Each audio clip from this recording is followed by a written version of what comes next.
What is up, guys? Again, NotTheWorst here, bringing another Black Desert online video, and today we're taking a look at the patch notes for September 26th. We got them on a Tuesday today, which I wasn't entirely prepared for ahead of time because it's a very busy work day for me on Tuesdays, but whatever, it's fine. An extra day, we'll make it work.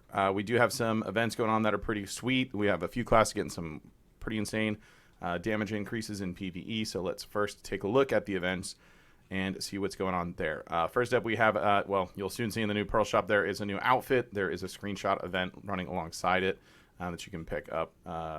Well, you'll see a bunch more pictures of these when we get to the Pearl Shop, but you can get an apparel bag or Blessing Old Mood if you end up winning for the screenshot event. Got to look at the Bears event. Basically, what's going to happen here is while you're farming or gathering, you can get an item, the Crunchy Huanga, that will then spawn a bear.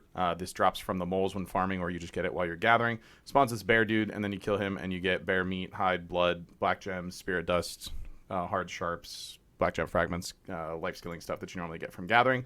I haven't seen one yet, although I had 3 moles in my morning round of farming. We'll see later. We've got an item drop event plus 100% on back. They seem to be cycling these in pretty regularly. I'm not upset about it. And then to round out the last of the aura events that we've seen, we have the Earth Aura boss this week, coinciding with the prior moon and the sun the week before, so no surprises there.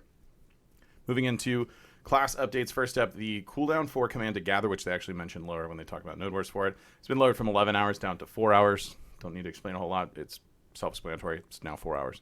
As far as actual class updates, then we see Sorc Succession get some pretty significant PvE buffs here. They've changed commands for a few skills. So the Dark Flame is now SLB to avoid unintended activation of other skills, and improve the combo to smoothly into the last attack after the third attack when holding SLB after using the skill. And then you'll see she got PvE damage increases on several skills, as well as a change to Russian Crow. It's now a magic DP 20 instead of 15 before. PvE damage increases on Black Wave, Prime Black Wave, that is, Prime Claws of Darkness, Shadow Ignition, Engulfing Shadow, and Shadow Hellfire as well, so should be pretty significant. Musa gets quite a few PvE upgrades as well. He straight up just gets a critical hit 100% added, which will, I assume, also have some PvP implications on this guy here, Flow Dash Slash, as well as damage increases just flat out on Spinner, Searing Slam, Crosscut, Attack to number 2, Projection, and One Step Back, all getting damage increases. On these ones, however, the PvP damage is reduced to then hopefully calculate for that, but you know how those things tend to work out. A couple issue tweaks on the other classes that we're seeing, and then Striker gets some pretty big ones as well, especially in the amount of damage that we see increased on several of these skills. Pretty significant in general, but we get these on Skull Crusher, Rampaging Predator, Flow Bite Off, Echo Spirit, Ultimate Crush, Autumn Blaze, and Savage Somersault, all seeing anywhere from decent to pretty hefty PvE damage increases. Dracania is also on the board, a little bit different in just flat out changes than raw PvE damage increase, so we'll read the note on her real quick. Succession Dracania saw her utilize Markethan's scale to strengthen her tanking capabilities and deal damage at max ion output, making her a notable force in large scale matchups. Hence, we've adjusted Prime Brimbolt Strike and Flow Brimbolt Wave and Prime Markethan's Flourish by slightly lowering her PvP damage, but retaining her playstyle. On the other hand, Prime Markethan's Dominion was somewhat iffy to use in PvE situations, so we added some ion recovery effects, as well as changing some aspects of how the skill dealt damage. We also improved Prime Ascent's PvE damage to compensate for its somewhat long cast time. Wait until you see the numbers when they say that they increased Prime Ascent's PvE damage, by the way. So Markethan's Flourish, you can see just a straight up PvP damage reduction change, going from 34.8% reduction up to 45% in reduction. Markethan's Dominion added the effect to stockpile 3 ions in your shard on inner attack hits. The inner attack goes from 1001% damage to 2212. The outer attack damage from 1101 to 1652, but the number of hits is greatly reduced there.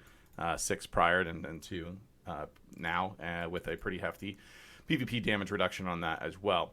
Then we see damage increases on, damage increases and PvP damage reductions as well, as they mentioned. So we see PvE damage functionally increased. We're going from things like 1902 on Brimbolt Strike to 2054. The PvP damage is then adjusted accordingly, and we're going to see that across the board here. Prime Ascent goes from 1692 to 2208.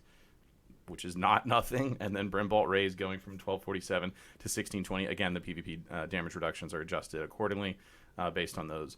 Woosa on the other end picks up a nerf, but people have been asking all this week if I thought that the Woosa nerf was going to destroy the class, and I'm like, I mean, I'm not sure we're understanding exactly what this is. Functionally, what's happened is they've changed so that the magic DP minus effect is now just an all DP minus effect. Why is that relevant? Because on a surface level, if you don't think about it much, that seems like a buff, right? Now it's minus 20 DP instead of minus 15 magic DP. The thing is, a magic DP effect works differently than an all DP effect. So she already had another skill with all DP minus 20, and then you could have a magic DP minus 15 as well as your skill add-on along with it, functionally giving you 3 DP damage reductions. This is especially powerful in PvE, especially when we're talking about zones that have AP caps that are highly restrictive that allow her to deal even more damage. So now that it's no longer a magic DP effect, it's an all DP effect, which means it's not going to stack with Cloud Carve's all DP effect. It's the same buff now. So that's been removed. It still applies in PvP. It's just not in PvE. If you're wondering what did that do to her, not a ton. She's still insanely overtuned for PvE, and it's not close. She has an insane kit. Her kit being almost entirely frontal guard as far as from a PvE aspect, and just a few super armored skills in there that all deal very nice damage. Is just just makes her insanely good for grinding places with lower gear than other things. Tungrad Ruins being a shining example. If you've ever tried grinding there with virtually any other class and then done it on Woosa, it's so much less work. It's not even close. We got the update to the Etheria sailboat and frigate licenses, so it doesn't take you nearly as long to obtain them, as well as the materials along with them. So hopefully you can just jump on into those. We had some tweaks to Red Battlefield, which we don't see very often, but the strong protection duration was reduced from 16 seconds to 9 seconds, and it also instantly applies now. They also changed the location for the Valencia city where you spawn, so previous starting location being here and new starting location being there. So pictures, because there you go. Secret Song is now stackable, which is great. I honestly probably have 40 of these things just chilling on an alt because I never use them for anything, and they're just kind of taking up space. But yeah, so that's been a thing. To note, Offentet's been removed temporarily because it looks like they're trying to fix some issues here. And then moving into Node and Conquest Wars, we have the Indomitable Flag.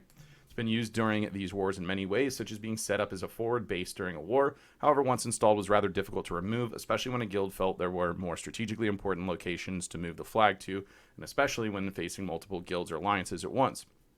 We've thus improved the Indomitable Flag, so you can now remove or destroy it even after it has been installed, so we hope the flag will be easier to use in your strategies for wars. And then about inner gate revives. In Conquest Wars, the defending side is required to fend off multiple enemies in order to obtain victory.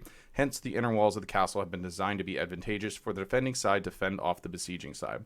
However, once the gates are destroyed, the besiegers would gain the ability to revive within the castle walls, making it quite difficult for the defending side to keep the invaders at bay for a long period of time. With a variety of means to besiege the defenders that were added over time, from cannons, ballistas, and siege towers to mounts, dream horses, and the like, we decided to grant the defending side a bit of breathing room by slightly changing how revives work upon destruction of the gates. The relentless besiegers charging forward versus the determined defenders protecting the walls at all costs. This is the thematic design of Conquest Wars we wish to preserve, and we pledge to continue our focus on developing such meaningful content for Conquest Wars.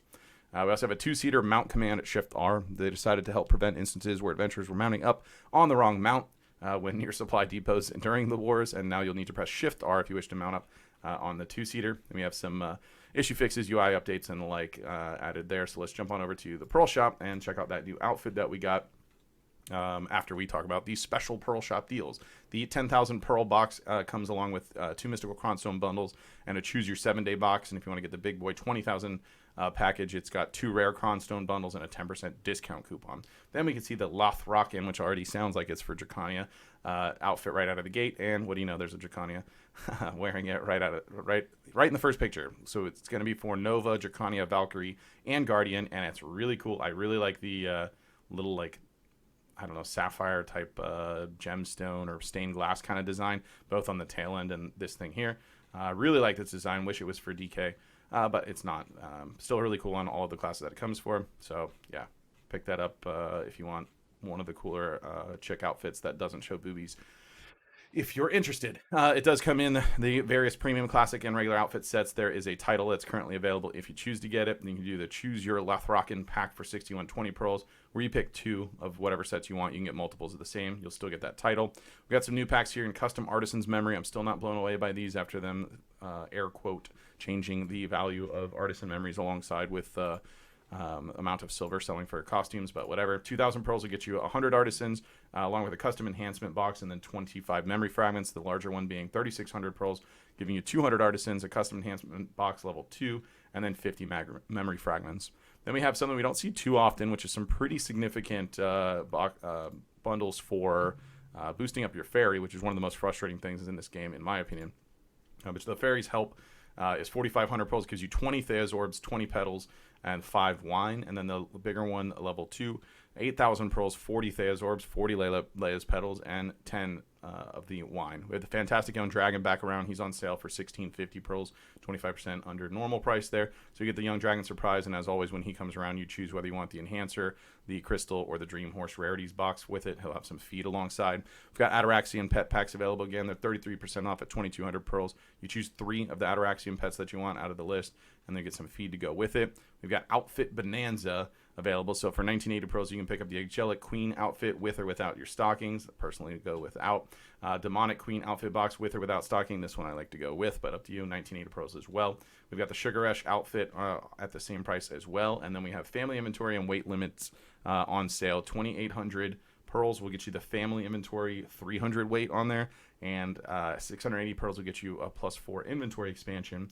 Then we got 50% off all family inventory weight limit items, 20% off all storage expansion coupons, and then we have the weekly outfit sale. This week is 3,060 pearls, notably not the same price as our weekly outfit sales have ever been.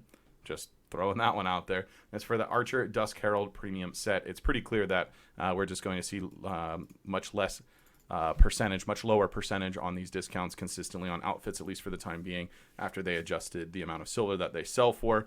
So yeah, I don't know when the next time you'll see a half off is going to be. It doesn't look like anytime soon, which is slightly disappointing, but I mean, I guess I get it from business perspective. Money is money, right? Anyways, that's it for this week's patch notes and Pearl Shop. Let me know what you guys are thinking about what's going on in the comments down below. If you did enjoy the video, be sure to like it. If you're new to the channel, be sure to subscribe so you get notifications when new videos go live. And if you'd like to catch me playing live, there's a link to my Twitch page in the description down below. Jump on over there, drop a follow so you get notifications for that as well. With that said, that's going to be it for this one. I want to thank everybody for watching, and I will see you next time.